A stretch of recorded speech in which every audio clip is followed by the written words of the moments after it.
ಅನಾಹುತ ಆಗಿದೆ ನಮ್ಮ ಮಳೆಯಿಂದ? ಈಗ ನಮ್ಮ ಜಿಲ್ಲೆಯಲ್ಲಿ ಇವತ್ತಿಂದ 22ನೇ ತಾರೀಕು ತನಕ 3 ದಿನಕ್ಕೆ ರೆಡ್ ಅಲರ್ಟನ್ನು ನಮ್ಮ ಸ್ಟೇಟಿಂದ ಘೋಷಣೆ ಮಾಡಲಿಕ್ಕೆ ಹೇಳಿದರು. ಸೊ ನಾವು ಕೂಡ ಪತ್ರಿಕೆಯಲ್ಲಿ ಪ್ರಕಟಣೆ ಮಾಡಿದ್ದೀವಿ. ವಾರ್ನಿಂಗನ್ನು ಕೂಡ ಇಶ್ಯೂ ಮಾಡಿದ್ದೀವಿ. ಸಾರ್ವಜನಿಕರು ಹೊರಗಡೆ ಹೋದಾಗ ಕೇರ್ಫುಲ್ಲಾಗಿ ಇರಬೇಕು, ಮತ್ತು ನಮ್ಮ ಮೀನುಗಾರರು ಹೋಗಬಾರದು ಅಂತ ಕೂಡ ಅಡ್ವೈಸರಿ ಇಶ್ಯೂ ಮಾಡಿದ್ದೀವಿ. ನಮ್ಮ ಕಂಟ್ರೋಲ್ ರೂಮನ್ನು ಸೆಟಪ್ ಮಾಡಿದ್ದೀವಿ. ಎಲ್ಲ 12 ತಾಲೂಕಲ್ಲೂ ತಾಲೂಕು ಕಂಟ್ರೋಲ್ ರೂಮ್ ಸೆಟಪ್ ಆಗಿದೆ. 24 ಗಂಟೆ ಕೂಡ ಶಿಫ್ಟ್ ವೈಸ್ ಕೆಲಸ ಮಾಡ್ತಾ ಇದ್ದಾರೆ.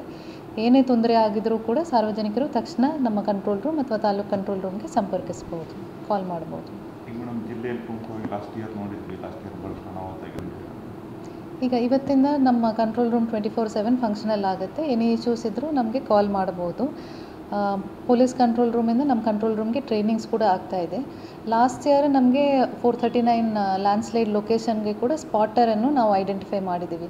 ಈಗ ಮತ್ತೊಮ್ಮೆ ಆ ಪಟ್ಟಿಯನ್ನು ನಾವು ರಿವೈಸ್ ಮಾಡ್ತಾಯಿದ್ವಿ. ಯಾರಾದರೂ ಹೊಸಬರು ಬಂದಿದ್ದರೆ ಅವರು ಹೆಸರನ್ನು ಸೇರಿಸ್ಕೊಂಡು ಈ ತಿಂಗಳು ಕೊನೆಗೆ ಅವರಿಗೆ ಟ್ರೈನಿಂಗ್ ಆಗಿಬಿಟ್ಟು ಜೂನಿಂದ ಅವರು ಫೀಲ್ಡಲ್ಲಿ ಇರುವ ಥರ ಒಂದು ಕ್ರಮ ತಗೊಳ್ತಾ ಇದ್ದೀವಿ.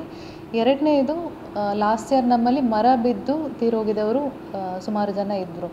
ಸೊ ಈ ಬಾರಿ ನಾವು ಒಂದೂವರೆ ತಿಂಗಳಿಂದ ಹಿಂದೆಯೇ ನಮ್ಮಲ್ಲಿ ಡೇಂಜರಸ್ ಮರಗಳು ಯಾವುದು ಇದೆ ಅಂತ ಪಟ್ಟಿ ಮಾಡಿ ಫಾರೆಸ್ಟ್ ಇಲಾಖೆಯವರಿಗೆ ಕಳಿಸಿದ್ದೀವಿ. ಅಂದರೆ ಅಂಗನವಾಡಿನಲ್ಲಿ, ಶಾಲೆಯಲ್ಲಿ ಮತ್ತು ರಸ್ತೆಯಲ್ಲಿ ಡೇಂಜರಸ್ ಮರಗಳಿರುವುದು, ಏನಾದರೂ ಬೈಕ್ ಹೋದಾಗ ಬೀಳೋದು, ಸಾರ್ವಜನಿಕರು ನಡ್ಕೊಂಡು ಹೋದಾಗ ಬೀಳೋದು, ಈ ಥರ ಮರಗಳು ಇದ್ದರೆ ಅದನ್ನು ತೆರವುಗೊಳಿಸಬೇಕು ಅಂತ, ಕಟ್ ಮಾಡಬೇಕು ಅಂತ ಲಿಸ್ಟ್ ಮಾಡಿ ಫಾರೆಸ್ಟ್ ಇಲಾಖೆಗೆ ಕೊಟ್ಟಿದ್ದೀವಿ. ಅವ್ರ ಕಡೆಯಿಂದನೂ ಕೂಡ ಕ್ರಮ ತಗೊಳ್ತಾ ಇದ್ದಾರೆ. ಜನರಲ್ ಅಡ್ವೈಸ್, ಈಗ ನಮಗೆ ಎವ್ರಿ 3 hours ಒನ್ಸ್ ಲೈಟ್ನಿಂಗ್ ಬರುತ್ತದೆ ಮತ್ತು ಥಂಡರ್ ಬರುತ್ತದೆ ಅಂತ ನಮಗೆ ವಾರ್ನಿಂಗ್ಸ್ ಬರುತ್ತಾ ಇದೆ.